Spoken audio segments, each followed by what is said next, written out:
Good evening all. Are you enjoying the Just Read sessions? Let me take you to the 5th day of Just Read. Our first contestant is Gauri Parvati, Providence Higher Secondary School, Calicut. Anand and Moses were talking together. Dantes was getting ready to leave his ship. He said goodbye to his shipmates and walked ashore. First, he went to his father's house. His father looked old and weak, and there was neither food nor wine in the house. "Father, what has happened?" cried Dantes.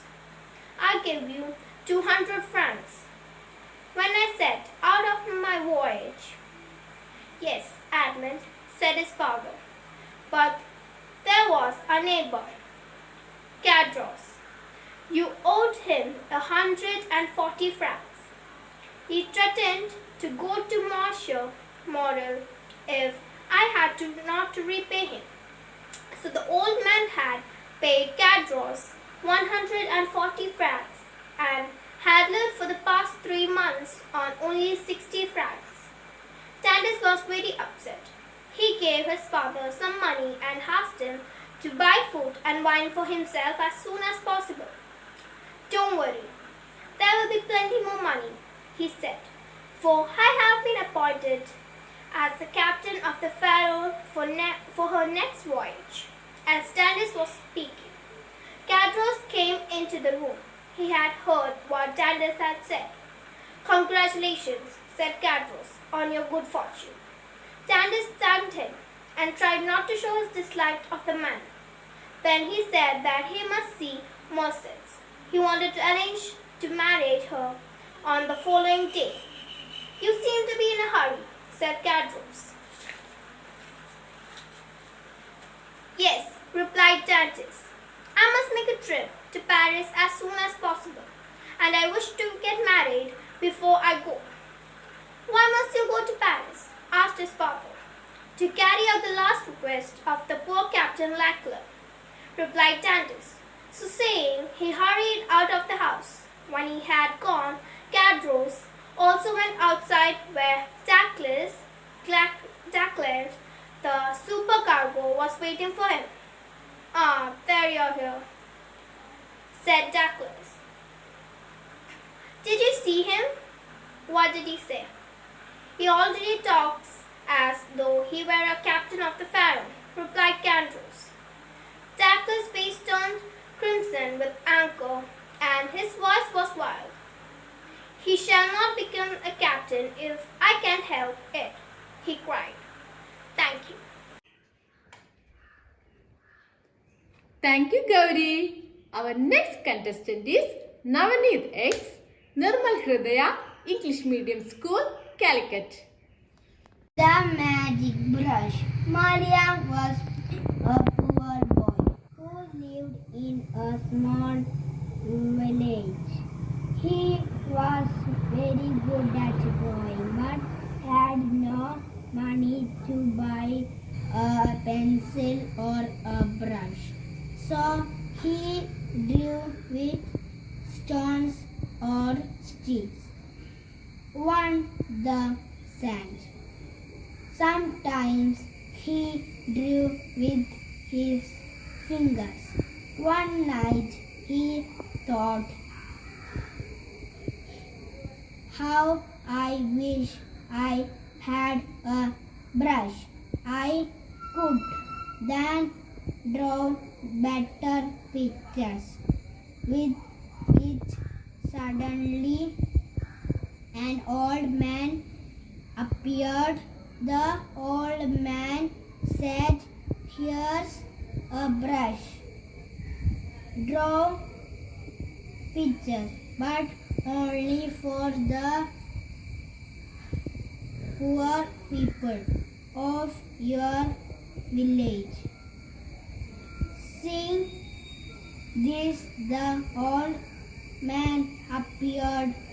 Maria started drawing with the brush.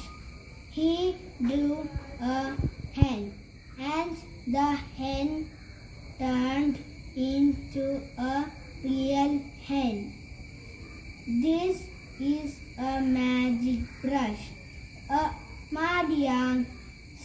said. The next day, he drew lots of things for the village. He drew an axe for an old woman, and the picture turned into a real axe. The old woman with at once to cut some wood with her new axe. He drew a buffalo for a farmer, and it became a real buffalo. The farmer asked it to belong. With fold, he drew pictures for the other people of to his village too.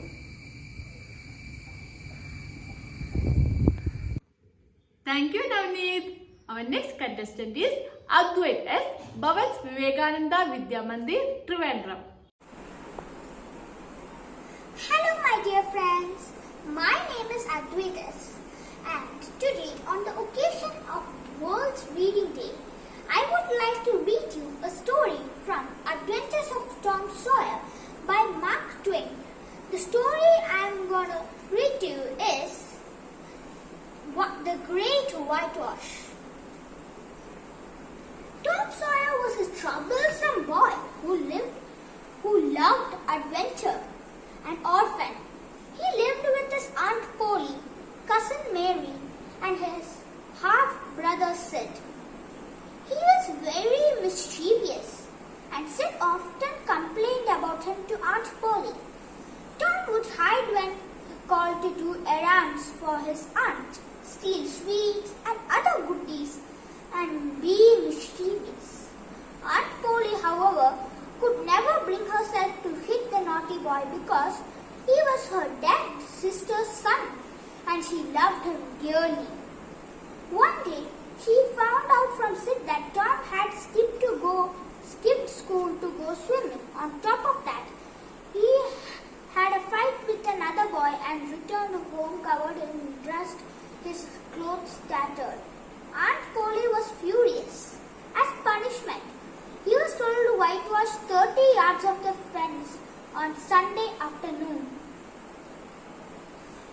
This was too mundane task for a mischievous boy who would have preferred to play or swim on a sunny day. So Tom stood with a brush and paint all alone by the fence. The fence seemed huge to him, and he knew that it would take all day long to give it just one coat of paint. He was further irritated at the thought of all the fun he would miss out on how his friends laughed at him. He had toys, marbles, trash in his pocket. He thought he may be able to bribe someone to do it for him. But he would still not have an entire day of fun. Then an idea struck him. He started to slowly paint the fence. After some time, Ben Rogers came strolling eating a big, juicy apple. That made Tom's mouth water. He pretended to ignore Ben and continued with his task. Ben, who was on his way to the river to swim, exclaimed, "What a pity you have to work and can't come for a swim, Tom." Tom looked at Ben and said that this was not work because he enjoyed painting fence. Ben was surprised and said that one could not possibly enjoy such a task, to which Tom replied, "It isn't every day a boy gets a chance to paint a involvement in the tasks made Ben curious and jealous, and he too wanted to give it a try. However, Tom said that Aunt Polly would be angry and refused to give the brush to Ben. Tom bragged that she trusted him to do this important job by himself. Ben continued to plead, asking Tom to let him paint just a little bit of the fence, but Tom kept refusing. Finally, Ben offered Tom his apple in exchange for the privilege of whitewashing the fence, which was exactly the opportunity Tom was looking for. Sitting in the shade of a tree, Tom munched the apple while Ben sweated in the hot sun, blowing Tom's shanks. Seeing that it was easy to fool Ben, Tom struck similar deals with the other boys who passed the fence in the neighborhood. By mid-afternoon, the fence had a fresh coat of paint on it, and Tom, with his pocket full of toys and other treasures of the boys, came to realization that he could make others do his chores by making it seem fun to do them. He went inside and told his Aunt Polly that the fence was completely whitewashed, and he wanted to go to play now. She obviously thought he was lying, but when she went to check, she was surprised that it was indeed completely done. She was very pleased. As a reward for his hard work, he gave him a big, juicy apple and allowed him to go out on the condition that he would be back by dinner time. Tom agreed with a smile, stole a sugar donut when she wasn't looking, and left. As Tom was roaming in the street, he spotted a blonde girl in Jeff Thatcher's garden. She was so pretty that he instantly fell in love with her. He stood on his hands and tried other silly tricks to attract her attention and impress her. But unfortunately for him, he was ignored by her. Realizing his failure, Tom saw that within a week he would win her love. With his head full of ideas to woo the young girl, Tom returned home. So friends, did you enjoy the story? So bye friends. Thank you, Advait. Our next contestant is Abdullah Akwe, Apex International School, Calicut. Reading St. Clair's series. It's a book in St. Clair's. It's called Fifth Farmers in St. Clair's. It's a part about a girl called Claudine who does a really irresponsible thing. And she doesn't know that much English. It's also funny.